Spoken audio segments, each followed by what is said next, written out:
Hi, this is Julie. I'm honored that you're here for this special episode in support of Mothers Against Police Brutality, released on Giving Tuesday, 2017. I invite you to press pause on all the things happening for you right now. Take a deep breath and arrive for this powerful conversation in the way my guest, Sara Mokuria, says she did, with an open heart.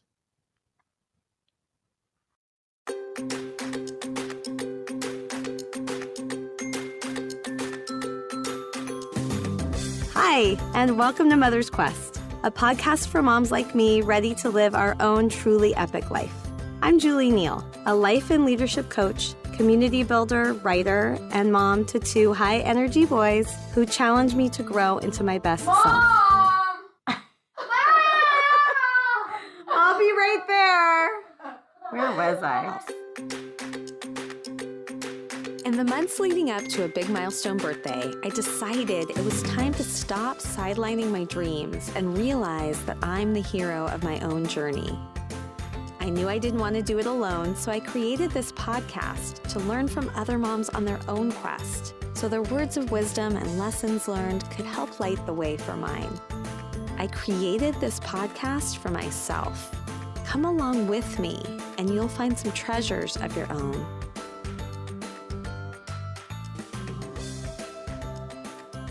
Hello, and welcome to this important episode number 33 of the Mother's Quest podcast with Sara Mokuria, co-founder of Mothers Against Police Brutality.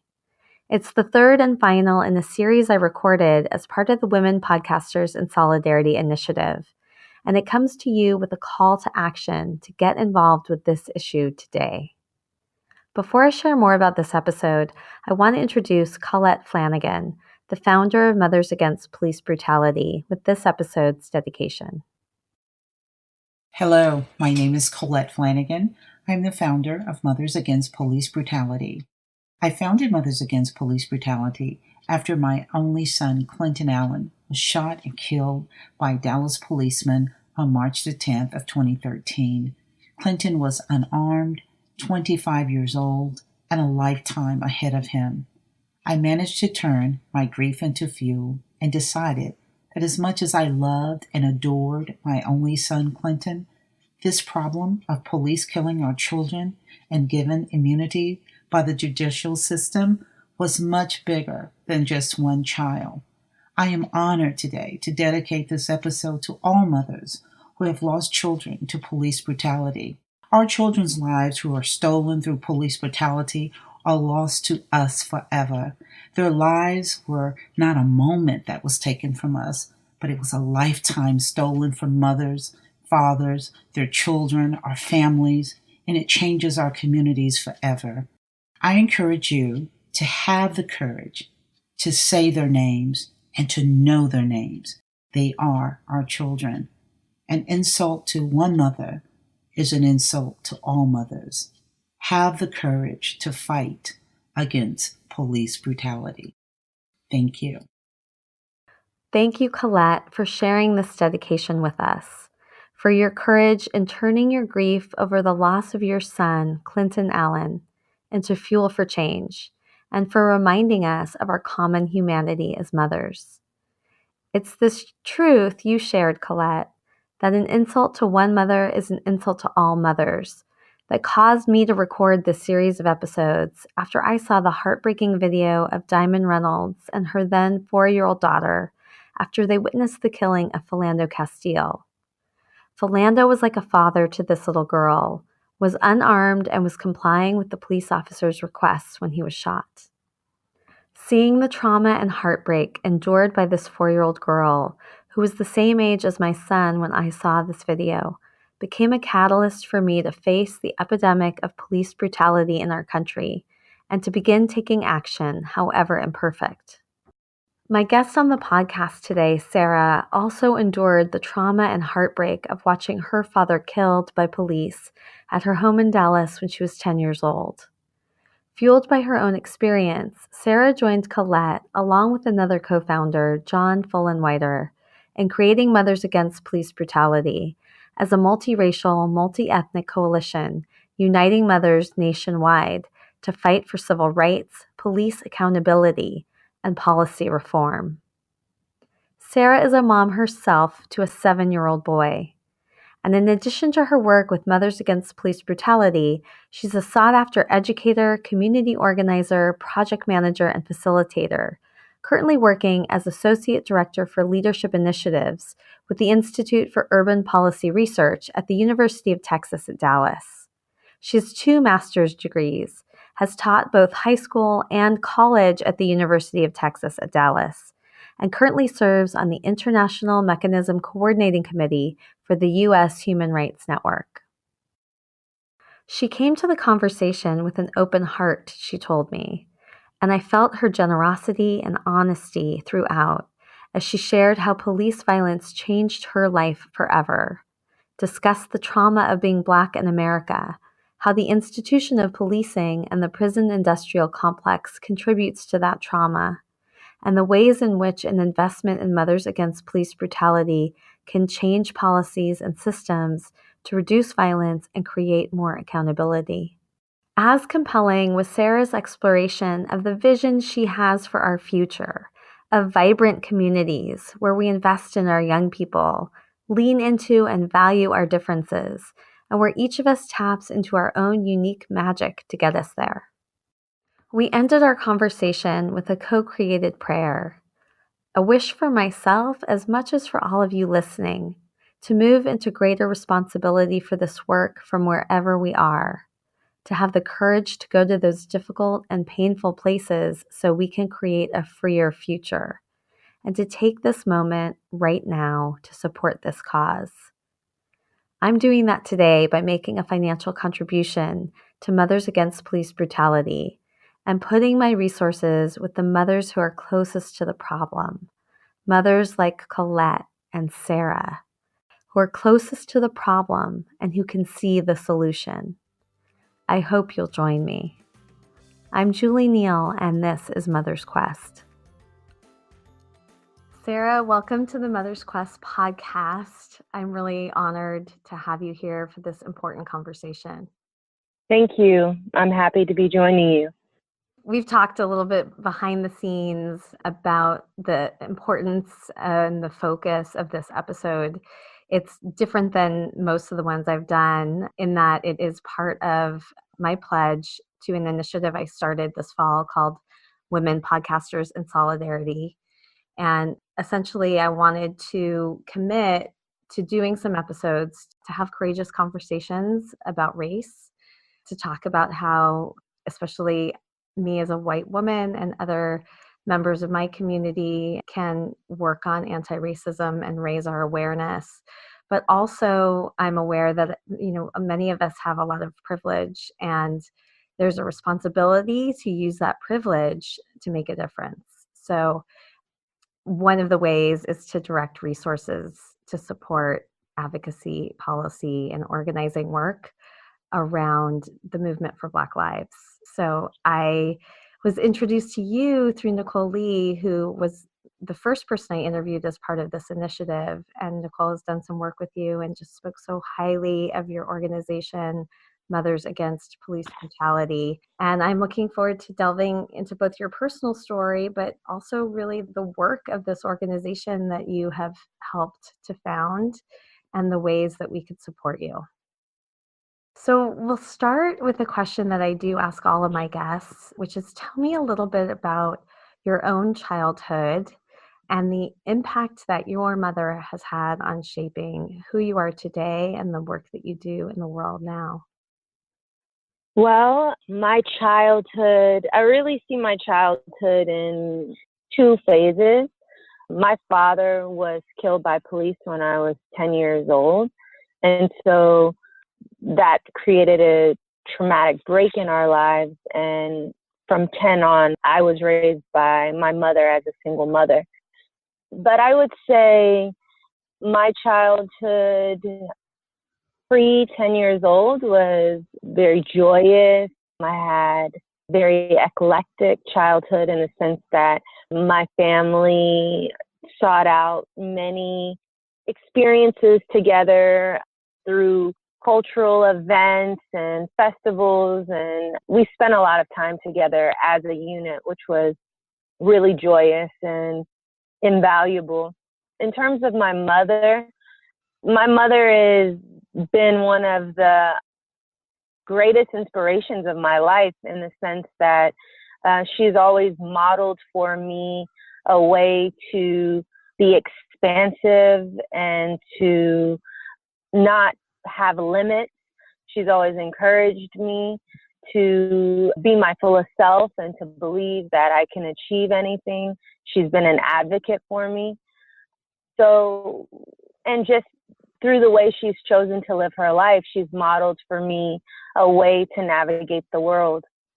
I would say after my father died, there was a break between us and we had a more tumultuous relationship.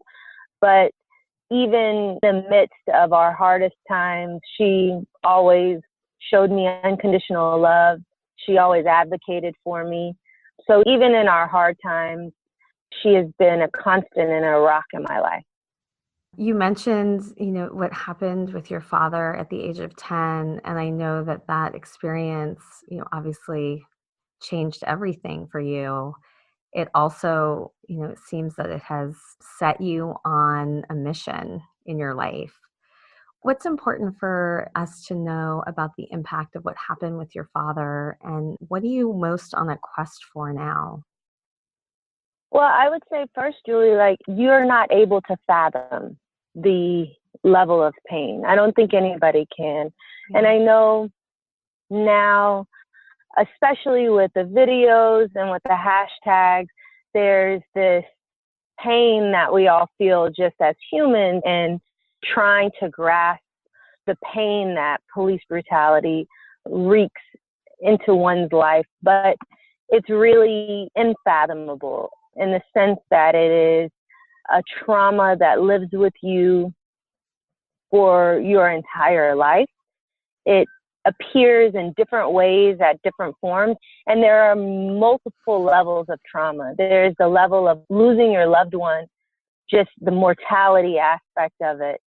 But then there is the trauma of dealing with institutions that we're all taught are semblance of justice within society, which don't operate in just ways. And so you're re-traumatized by legal mechanisms. So the way that the police department treats you, the way the district attorney's office treats you, the way that the courts fail to recognize the humanity of your loved one and you, the way you're treated by the media, the way that your family relationships and friendships change. Every aspect of your life becomes broken. And so it's a pain and a trauma like no other. And it's not something I would wish upon anyone. It's not something that anyone should ever experience. I think it's a crime against humanity. And so I would say it didn't set a mission for my life, but the level of pain and trauma that it created in my life inspired me to fight so that others would never have to experience such a thing. So I find myself in this moment with a tremendous amount of reverence for what you just shared, and also that knowing that I have, just as you said, I can't even imagine, that there are ways that we can get closer to glimpsing in. And I know that you listened to a conversation I had with a friend of mine, Genji Heiston, which set me on this path of wanting to do more of this work, where she shared this very emotional Facebook Live after the death of another man at the hands of a police officer, saying, to her white friends, I want you to feel, I want you to imagine, I want you to know what this feels like to literally fear for the safety of your Black husband, your Black sons, your Black brothers every day when they walk out the door. And the truth is that I can't know that, just as you said.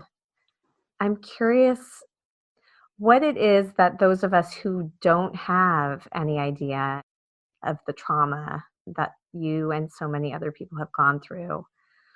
What would you want us to do to be able to educate ourselves or honor, the crimes against humanity that have happened?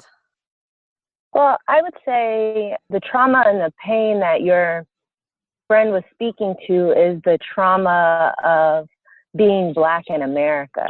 And that is created by the upholding and the reinforcement of white supremacy. And so there is a trauma in knowing that your ability to navigate and live within this world and within the system is very fragile, regardless of your socioeconomic status or geography. That's part of being Black in this country and in this world. And I think that what your friend was calling for was for white folks to open their eyes, their hearts and minds to sympathize with that feeling, but then also I would take it a step further to actively work to dismantle that. It's markedly different when it does happen to you. And even for me, I lost my father, and I cannot fathom what the founder of Mothers Against Police Brutality, Collette Flanagan, lives with every day and losing her child. I'm a mother, I have a 7-year-old, and I know the grief and the pain of watching 2 officers kill my father. And I still cannot imagine what it would be like to lose my son to police. And so I think that there are aspects of this issue that are tangible in the sense that we all have people that we love in this world. And recognizing and understanding that every day, on average, 3 people are killed by law enforcement in this country, every single day. In 2017, there have only been 10 days where an officer did not kill somebody. And so if you've ever loved someone, those numbers are very tangible, and we can all imagine what it would feel like to lose those people. So that's one aspect. Another aspect that is tangible is if you've ever had any type of injustice done to you, big or small, you can sympathize with that feeling and then imagine it being multiplied in terms of that being the police department and the district attorney's office. Because when somebody's murdered, one individual kills another individual, the way that that story plays out is trying to understand the context of what happened and determining the guilt or the innocence of the person who committed the murder. But when it happens to someone, when a police officer is the perpetrator, we get into this language of justified and unjustified. And we use that with murder as well, but not in the same way. And your whole life is played out in the media of trying to sanction this state violence. So saying, well, they had a prior criminal record, or they used drugs at some point, or, any number of things as a justification for killing someone. And I think another tangible thing is we've all had a bad day. We've all had the worst moment in our lives. And maybe that played out in public, maybe that didn't. I think we're all in a relationship with our mental health. And some of us have resources and are able to manage it better than others. And so when these things play out in the public and then are used as justification for you no longer existing, for taking your life, to me, it's incomprehensible. So tell me about, the way in which you and your founders and Collette, who lost her son in such a tragic way, what are the ways in which Mothers Against Police Brutality is trying to impact everything that you just described? What Mothers Against Police Brutality works towards is transforming police departments and district attorney offices through policy reforms. So we believe that you can create policies and practices that protect the sanctity of life. And it's something that we believe we should all require of our police departments. Most don't know, for example, that in Dallas, when Clinton Allen, Colette's son, was killed, he was shot 7 times, the last shot being at close range. Wow. He was unarmed, and this officer was back on the street days later, before an investigation was complete. And this is a standard practice around the country.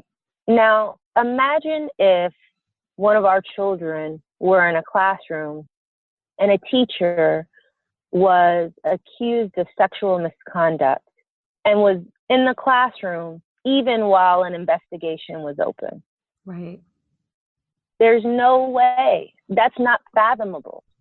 But police officers, law enforcement agents, can kill someone and be on the street days later giving out traffic tickets. I mean, even beyond whether it was justified or not, there is trauma that comes in that situation. And this person is traumatized in their own right.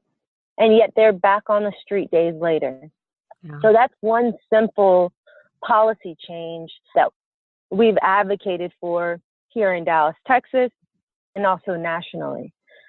Another policy point that a lot of people are not aware of is most states have something called crime victims compensation, which is a fund that is created so that when you are a victim of a crime, that you are able to tap into resources like counseling, if there was a death involved, funeral services, and any monetary assistance that comes in terms of loss of wages or loss of property or damages to property. In Texas, victims of police encounters, police brutality, are the only class of victims outside of that circle of support. So, for example, in my own personal story, my mother, myself as a 10-year-old, and my baby sister, who was 1 at the time, witnessed 2 officers shooting and killing my father. And my mother had to fight for 2 years for us to even be considered crime victims eligible for counseling services. Wow. That's unfathomable. So these are the types of policies that exist across our nation that we, Mothers Against Police Brutality, are fighting to change. We also believe that the roles that police play in our communities need to change. The amount of leverage that they have has widened, and the role that they play in our communities has deepened to a point where it's insidious. There was a recent article that reported the amount of money police departments are spending on cell towers, portable cell towers, so that they can do surveillance within certain neighborhoods, which picks up on all of our cell phone activity. And the militarization of our police departments that we've seen, especially after Ferguson and here in Dallas, where police departments have bomb-throwing robots and military equipment and tanks. And so we believe that that is not the role that police should be playing in our communities. And so we have to divest from this militarization of our police and invest in our communities in the form of education, in the form of mental health services, in the form of job training. And so we need to radically rethink the way our local budgets are being spent, because you're hard pressed to find a community that doesn't spend 1/3 of their budget on policing. Yeah. And is that the best use of our resources? In Dallas County, our sheriff's department spends well over $11 million a month on the sheriff's department. And that includes our county jail. So that's incarcerating people, that is arresting people, that's ticketing people, that's the sheriff's department policing budget.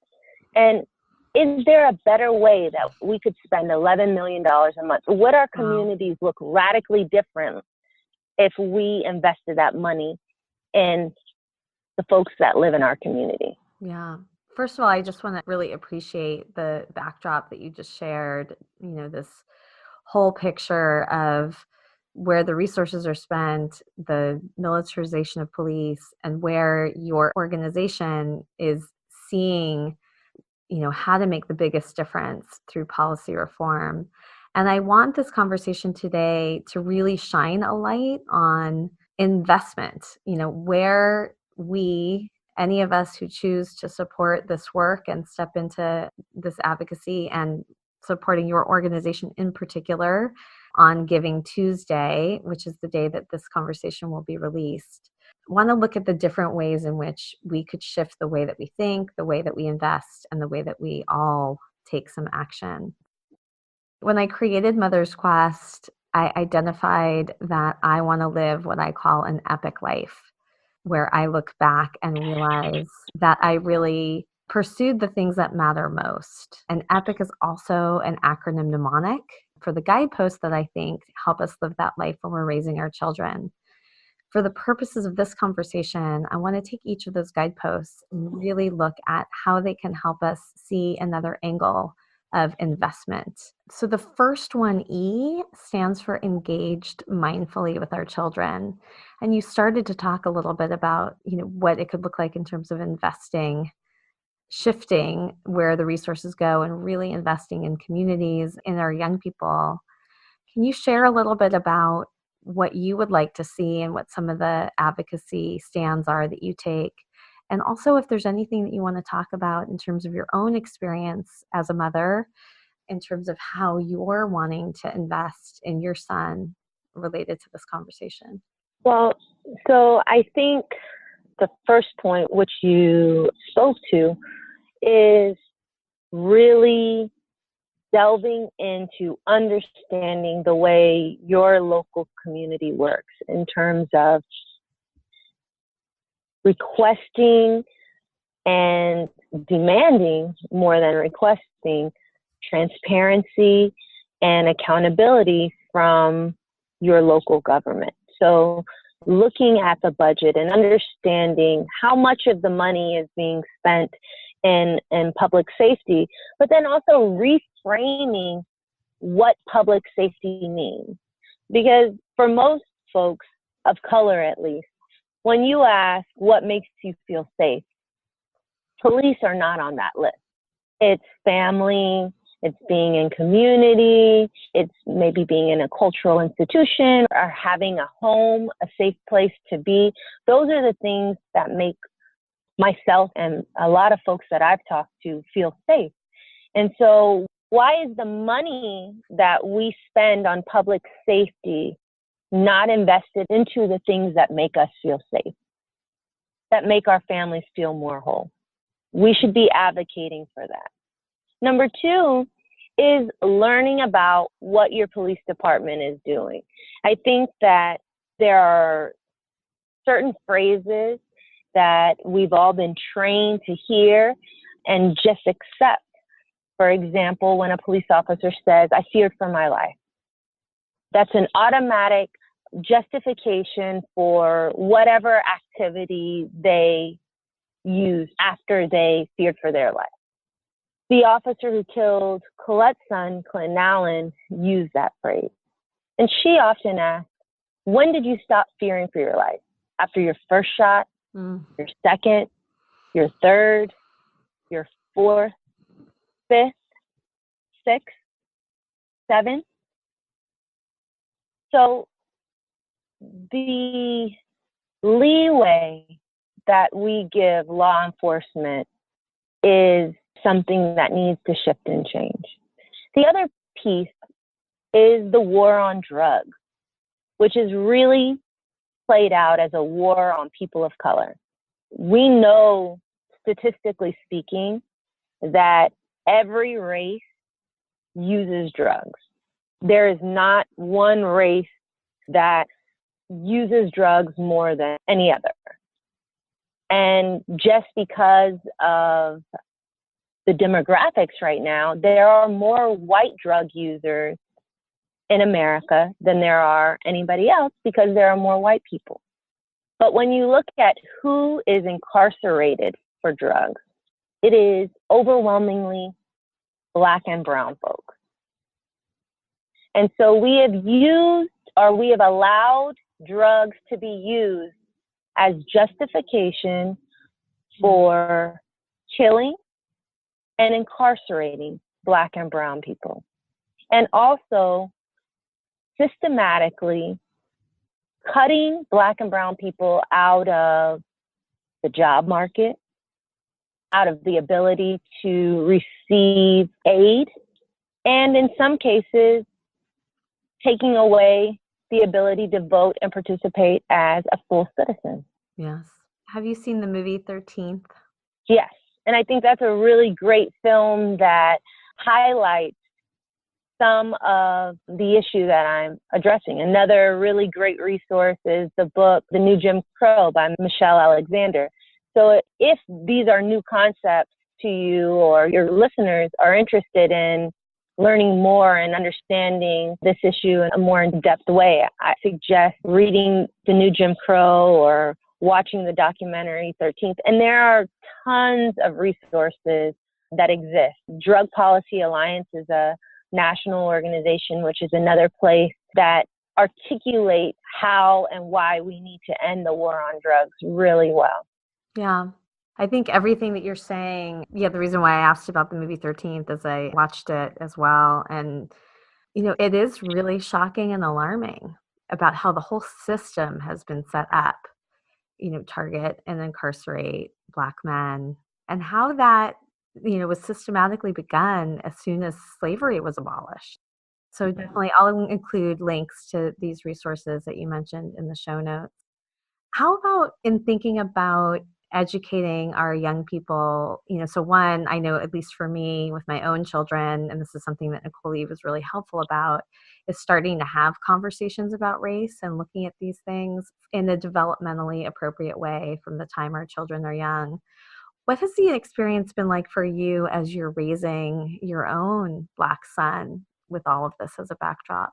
Well, my son is very aware of the work that I do, and it is his loss as well. There have been nights that I never even fathomed that this would be an issue, but when my son gets really tired, he sometimes, he'll cry for my mom's dog who died a couple of years ago. He'll cry for his family members that he misses, and he cries for my father, Tesfai Mokuria, his grandfather that he never knew. And how do I console him for the loss of never having a grandfather? He acutely feels the pain and the loss of not having a grandfather and not having that relationship. And that's something as a mother, in all the work that I do, I never even thought of that aspect of it. Yeah. And so that generational pain and trauma. But I think for me, what's important with him is helping him understand and have a framework of understanding and making sense of the injustices that exist in this world.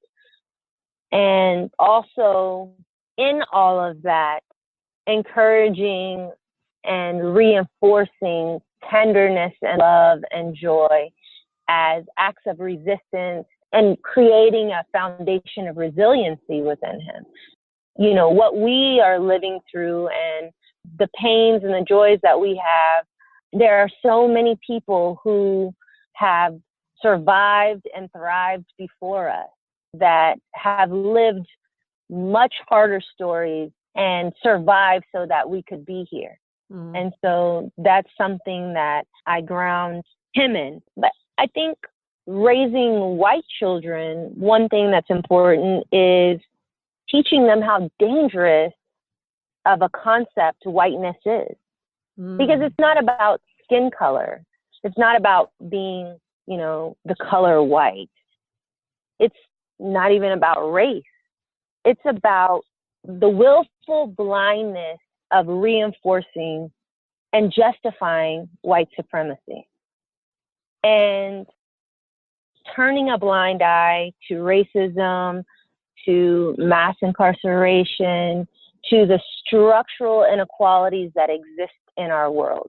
That right now, for a Black family to have the same level of wealth of a white family would take 280 plus years to catch up, just to be on an equal footing financially.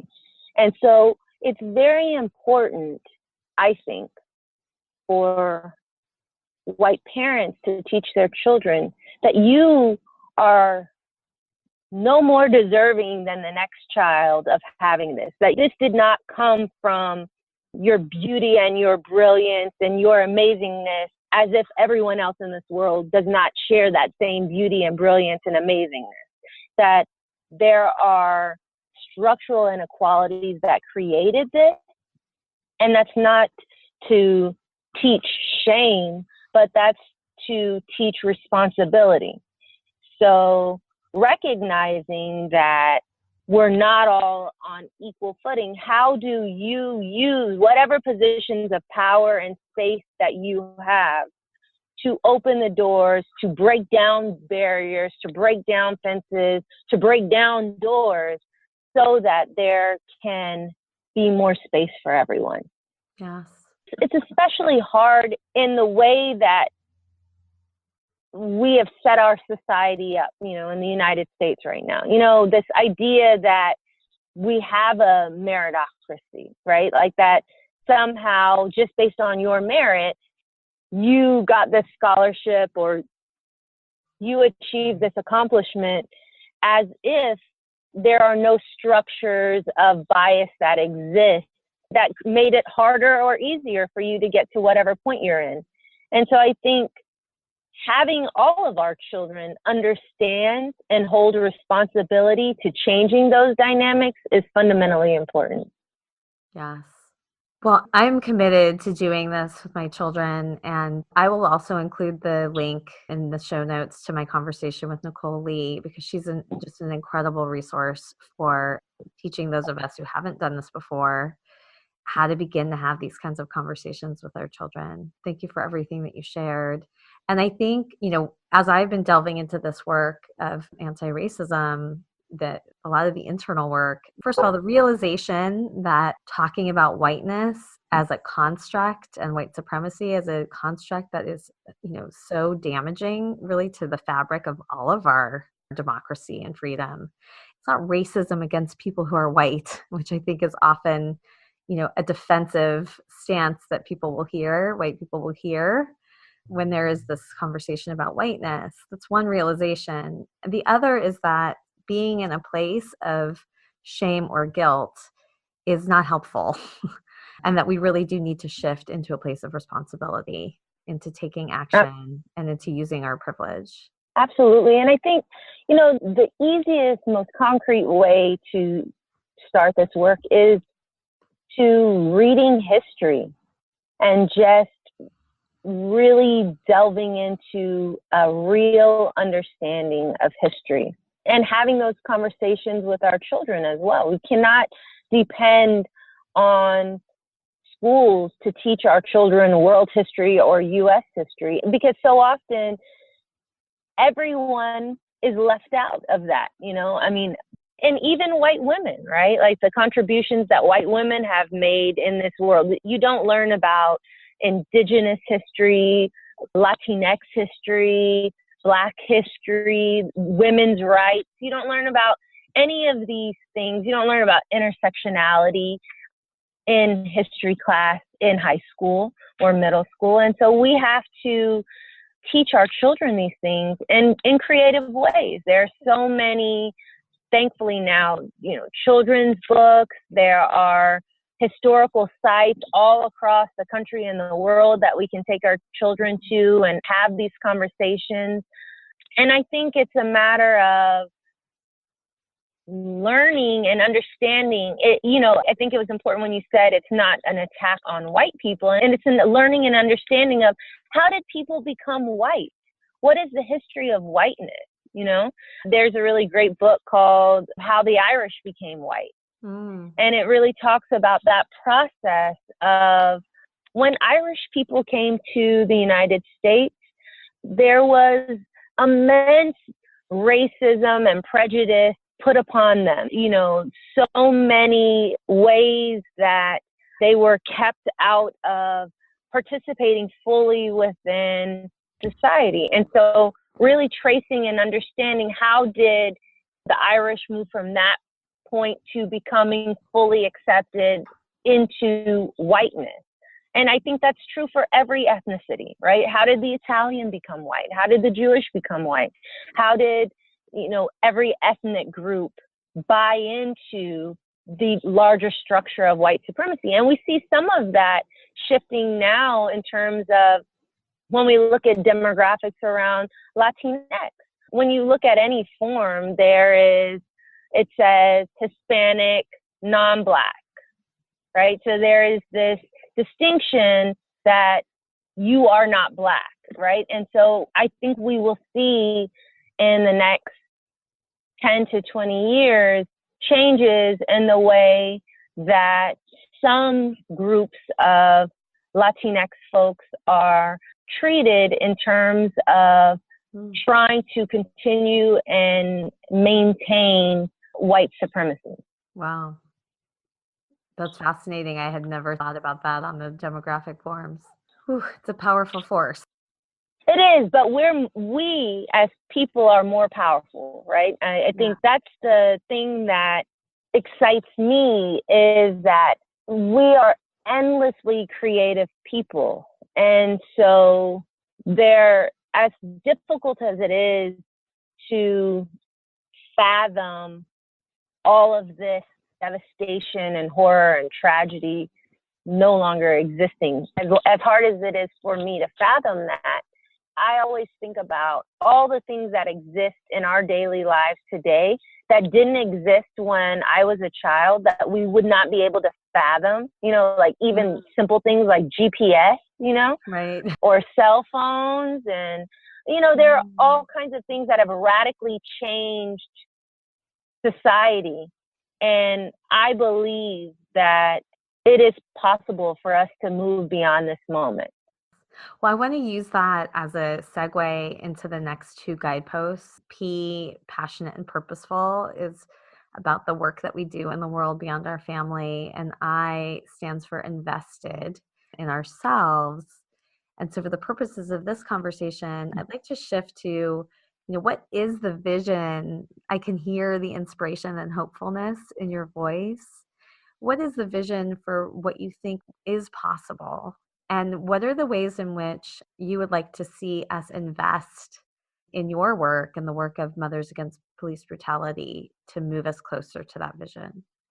Well, the vision for me is thriving and vibrant communities for everyone.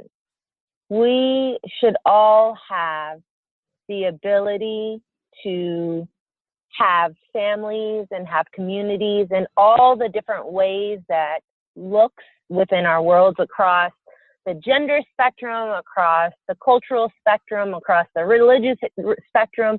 We should be able to have access to education, clean water, housing, parks and recreation, jobs.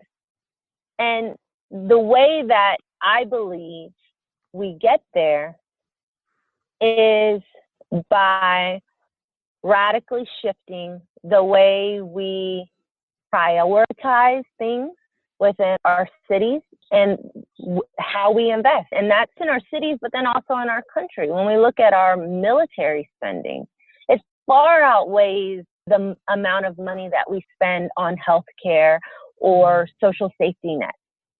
And so, especially mothers, I believe that we have so much power that we don't tap into. And that was part of why we named the organization Mothers Against Police Brutality, because mothers have this power to not only chart the direction of our families, but chart the direction of our communities and our world. You know, I remember I met a woman once who said, which it's a phrase I've always loved, she said, you know, as women, we make up half the world's population and we birth the other half. So we're the world, you know? And so recognizing and stepping into that power of demanding the types of communities that honor all of us. So, and what that looks like on a really practical level is recognizing that sameness isn't what we're moving towards, it's leaning into differences.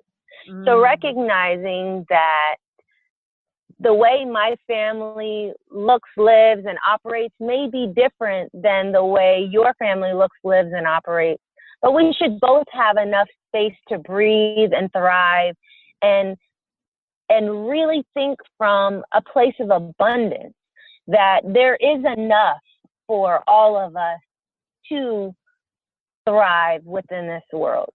And also taking that personal responsibility and recognizing that we are responsible to each other. You know, I think it was something, it really didn't hit me until I had my own son. It wasn't enough for me to create an environment that was comfortable and safe for him and, you know, and pour everything into him without thinking about all of his other peers. Because at some point I won't be here. And if I only care about my child and his well-being, who will be his community? How can he really thrive in this world if everything around him is failing? Yeah. Even if not only out of love for your own child, you have to think beyond your own family base. And so that is the vision. And then in the way, how do you support this work? There are so many avenues, and I don't like to be really direct in the way that people should engage, because I believe we all have our own source of magic. And so it's about discovering what that is, and then utilizing that to make the world better. And so, you know, if you are somebody who has a voice and the expertise and ability to create a podcast, then use that platform to be part of the movement and to further the movement. If you're a dancer, then use that platform and your ability to move your body for the betterment of the movement. And so whatever it is, whatever your magic is, are you using that for the betterment of people? Are you recognizing the anti-Blackness that may live within you or your family or your community, and are you challenging that? And are you using your magic and your resources to eliminate that in this world?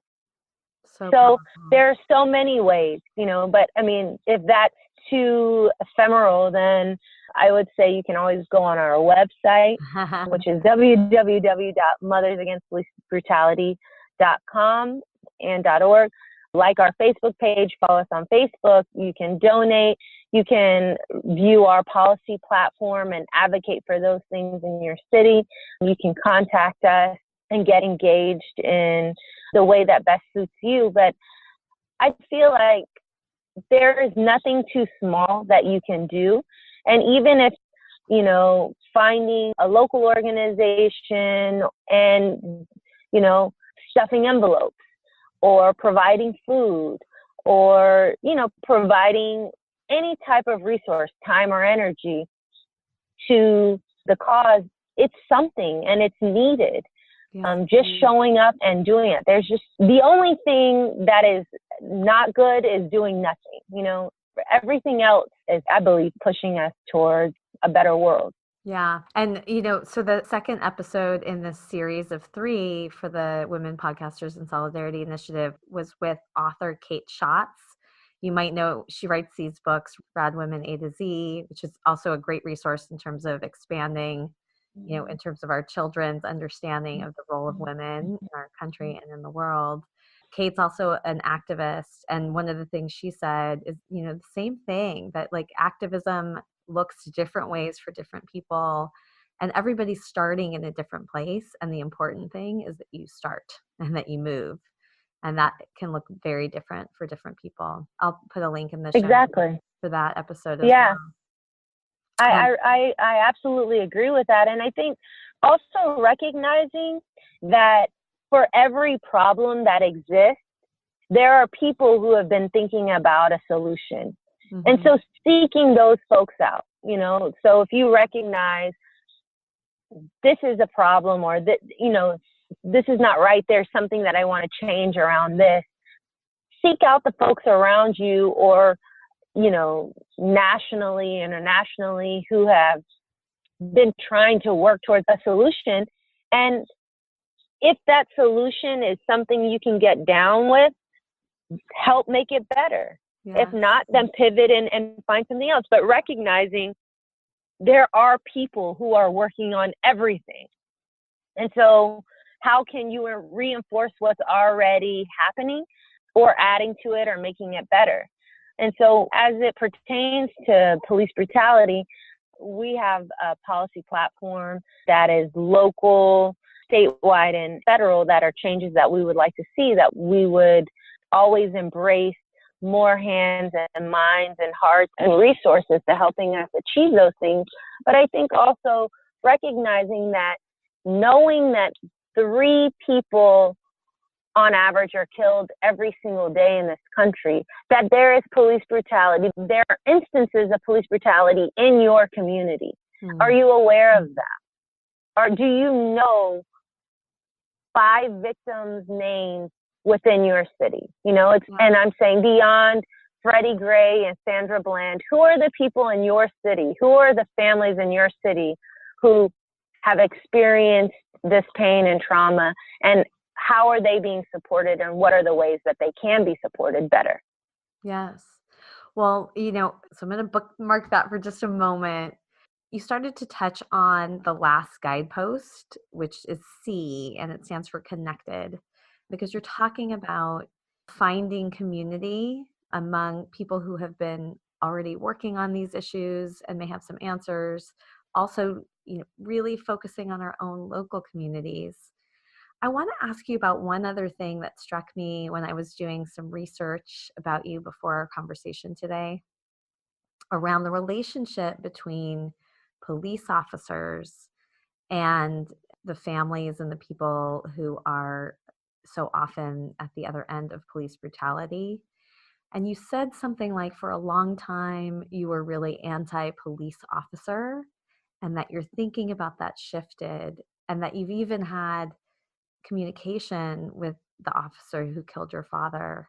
There's also, just, I think, so much division right now. I love your thoughts around, how do you start to build connection and community among police officers and the communities that they serve, and how can we be a part of helping to bridge that? Well, I think the article that you're referring to is one in which I described when I became pregnant with my son, a lot of emotion experience, and speaking to a therapist, she really encouraged me to reach out and try to have a conversation with the officers who killed my father. Because, and this is important to understand, that less than 1% of all fatal killings by police officers are ever prosecuted. Means that rarely do they ever make it to trial. Wow. And then beyond that, are ever found guilty. Even less than 1% are ever found guilty of a crime. And part of that is because legislation all the way up to the Supreme Court has given tremendous latitude to police officers. And so the officers who killed my father are still on the police force. They still work for the Dallas Police Department today. And regardless of whether, one thinks killing my father was justified or not justified, those officers put our whole family in danger, in the sense that if we had not ducked down, we all could have been killed. We were standing right behind my father. So there is a better way than that. But to your point, or to your question rather, so in the moment when I was speaking to this counselor and she had encouraged me to reach out to these officers, I did, and one of them met with me. And it was very difficult conversation. One officer met with me, the other never responded. And we met for 10 to 15 minutes, and it was a very difficult conversation for me. But in that conversation, I realized the pain and the trauma that he was carrying as well. The way he thought about the incident and what happened and the roles that we all played in it was very different than the way I thought about it. But I recognized, I had compassion in that moment to see, here is somebody whose life was also changed by this incident. The way he thinks about in his mind, he felt like he was a hero who had saved me and my family from the monster that was my father, which is not true and not accurate. But I believe that he probably needed that in order to function within himself. That was the story he needed. That's not my reality. And I told him that, I said, my father was not the monster in our lives. My father was a business owner. He owned a landscaping business. And anybody who's ever cared for or tended a plant knows how patient and tender and loving you have to be in order to grow things in this world. And that is who he was. He was a loving person to people, to plants, to animals. He was brilliant. He spoke 5 languages. He was an amazing and loving man. And that's not who, for this officer, he felt like this man was a monster and he had, saved this family. And he also said to me, he was angry with my father because when he joined the police force, he joined because he wanted to help and protect people, and he never wanted to kill anyone. And he felt like my father took that away from him. And again, I had to tell him, my father didn't take that away from you. You chose to shoot that gun, that was your choice. And so, despite, as I said, how difficult that conversation was and how frustrating it was for me in so many aspects, I also had compassion for him because I recognized, even though I didn't agree with the way he thought about things, the narrative that he was holding on to, I recognized he was grappling with trying to make sense of this trauma as well. Yeah. And, it gave me great peace too, because one of the reasons I think I had always avoided confronting the officers was because I felt like, what if when I talked to them, they didn't even remember what happened. They didn't even remember that it had happened. Like, it was such an insignificant moment to them. And here it was, it changed the whole course of my life and it shaped every aspect of my life. And so there was some peace that came in knowing that turmoil and wrestling with the trauma that happened that evening was heavy on his heart. And it opened my eyes to recognizing that I think so often we talk about the pain and devastation that it causes for the families of the victims, which is absolutely true. But it also creates pain and trauma for the families of these police officers as well, because they have to live with that officer. Their family has to live with them as well. Their children have to wrestle with however that person is able to or not able to cope with the trauma that comes with taking someone's life. So it is closer to all of our lives than we can even imagine, and it's not healthy for anyone. And so that's really where my compassion came in. And in terms of building a bridge between police officers and communities, I don't think that that's what we need to do, in the sense that what we need to focus on is understanding that the police department is an institution, and there's not a draft to join the police force. It is a choice to become a police officer. It is a profession, and we need to require accountability and transparency within our police department. And if it is too difficult of a task for individuals to live up to those expectations and those guidelines, then that is not the right profession for them. And we have high expectations for many different professions within society. We do not give pilots the leeway to say, well, they're making split-second decisions, so we need to have more compassion when they get it wrong. We expect perfection from pilots. And pilots have continuous and ongoing training. And if they are not at 100%, they're put on probation until they are. Because we do not allow for pilots to, act in any way that they can. And, if the plane goes down, they tried their best. Maybe they feared for their life. I mean, that's absurd. We don't allow that for them. We expect more from our beauticians and our estheticians than we do from police officers. And so what I would challenge us to think about is, instead of thinking of bridging gaps between individual police officers and individuals within communities, we take a more systemic approach and talk about the policies and procedures that create safer environments within our communities. Because it's not about individual police officers being good or bad. That's not the issue. And there are a lot of people, I'm sure, who join the police department with good intentions and are good people. And that's not the issue. That's not the problem. It's the institution of policing that we need to change. So I really appreciate this. And that's part of why I'm so glad that we're shining a light on Mothers Against Police Brutality, because of your commitment to doing the systemic work and to really looking at policy change. When this episode comes out on Giving Tuesday, I'm going to be making a contribution to your organization and your work, and inviting people who are listening now to do the same. What are one or two things that we can know when we make that investment we will be helping to make possible?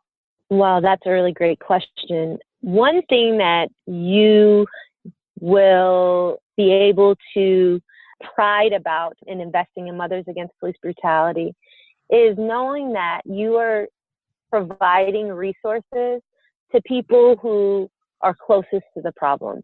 I believe that people who are closest to the problem are closest to the solution. Yeah. And so by providing resources to folks in Mothers Against Police Brutality who are directly impacted, you are affording us the opportunity to create policy changes and advocate for policy changes that people who have not had our experiences wouldn't even know to ask.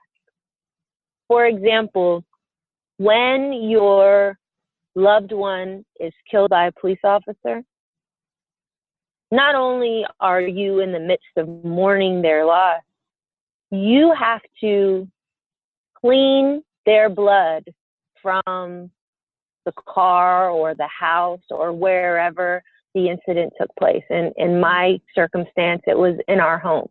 There's no cleanup crew. The police department doesn't do that. You have to take the bullet holes out of the walls, wash the floor of your loved one's blood in the midst of going through the legal battle and planning a funeral. So that's a really intimate experience that unless you have been through it, you wouldn't know. So the policy changes that we advocate for come from our lived experiences. And so you are supporting that work. You're supporting an organization founded by and run by women of color, and particularly Black women. And you're also affording us the opportunity to build a network of families who, for many, activism looks like getting out of bed in the morning and being able to function and moving past that point of pain and trauma into a place of power and feeling like I can take my story, I can take my experiences, and I can transform that pain into power and to create change that is the legacy of our loved ones. You know, that is the way our families can be honored and their lives can live on. So powerful. We're getting to the last few minutes of this conversation I'm so grateful for, Sara. Thank you so much for sharing all of this wisdom and all of your lived experience. At the end, there are two things. One is for you to give a specific challenge to me coming from this conversation. Yeah, I feel like you've threaded challenges all the way throughout, but if there's one thing that's really calling to you from where we've landed now in the conversation, for me and anybody else who's listening, I'd love to hear that. And then we'll move to just chance to both acknowledge the power of this conversation and what we're leaving the conversation with. So first, what would be your challenge for me and anybody else who's listening? I challenge you and your listeners to have a courageous conversation over the holidays with family members it may be difficult to have it with. And talking about policing in this country and learning about how your family and the people who are in your intimate circle think about police and where they think those ideas come from. Why do they feel the way that they do about police? And bringing the stories that I've shared today or doing some research about stories within your own personal community of another view of policing into that conversation and using your proximity to those loved ones as a place to have that conversation, because they might not be as open to hearing my story or hearing these things from me as they would from you. Yeah. And so having those conversations with your family members over the holidays is a challenge that I put to you and to your listeners. Okay, thank you. I feel challenged by that. So I think that's a good one. It's an important stretch. And then, absolutely what we shared before in terms of, I will continue to look locally. That's a commitment I made to Nicole. And I'm looking forward to downloading your policy recommendations and reaching out to my local police department and, getting informed about where there's need for improvement in my own city. And then I will be making a contribution for your work and encouraging other people to do that. Thank you. Yeah, and I hope that we'll stay connected and I will continue to share your work with my community. I want to move into our final acknowledgements and just say that, you mentioned this idea of, the legacy of your loved ones who you've lost.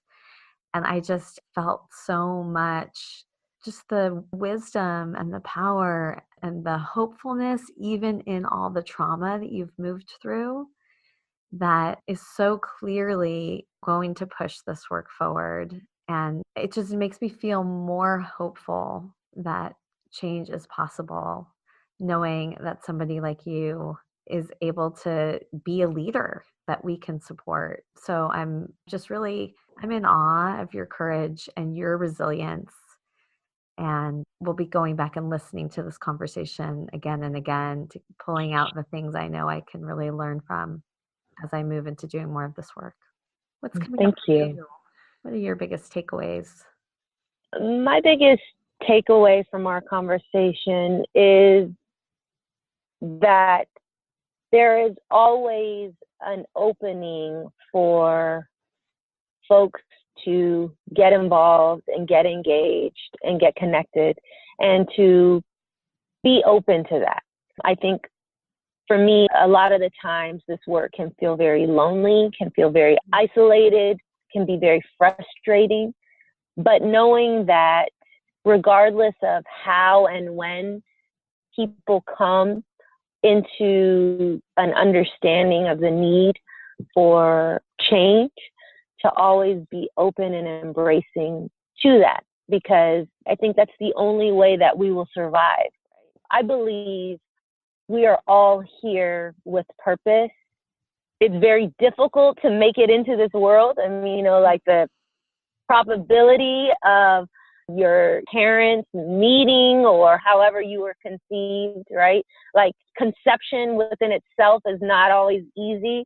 And then to make it 9 months or however long it took to get you prepared to come into this world and whatever your birth story was, and then however long it took you to like grow into whatever stage we may be in, all of that. And, and then for all the histories that had to come together for us to even be here in this moment, I think that there is infinite purpose and power in that. And so recognizing that, I think that we all hold value and all hold a piece to making this world better for ourselves, for our children, for the future generations, 7 generations out. And so what I take from this is that people are always going to come at their own pace and in their own time, and to have open arms and an open heart to embracing that. Such a beautiful message. So I feel in this moment like I want to end almost with a prayer and a call to action. And so I'm going to start with my first thought of a wish for all of us, and then I'd invite you to add on. May we start and move in responsibility for this work from wherever we are. And may we have the courage to go to those difficult and painful places in our present, in our past, so that we can create a freer future. May we each find that magic that you talked about within to make a difference. May we learn to celebrate our differences, respect our differences, and find mutual joy. And may we all take a moment right now to take action. And for me, that will be making a contribution to your work. Thank you so much for this time. Thank you. Thank you for coming along with me on this episode of the Mother's Quest podcast. If you're feeling called, as I am, to make a contribution to Mothers Against Police Brutality, please visit mothersquest.com for links for where you can contribute. Or if you're tuning in on Giving Tuesday, find the Mothers Quest page on Facebook and click there to be part of the Giving Tuesday fundraising goal. Until next time, I want to leave you with some words to light the way on your quest. Seize the day, love your people, honor your gift.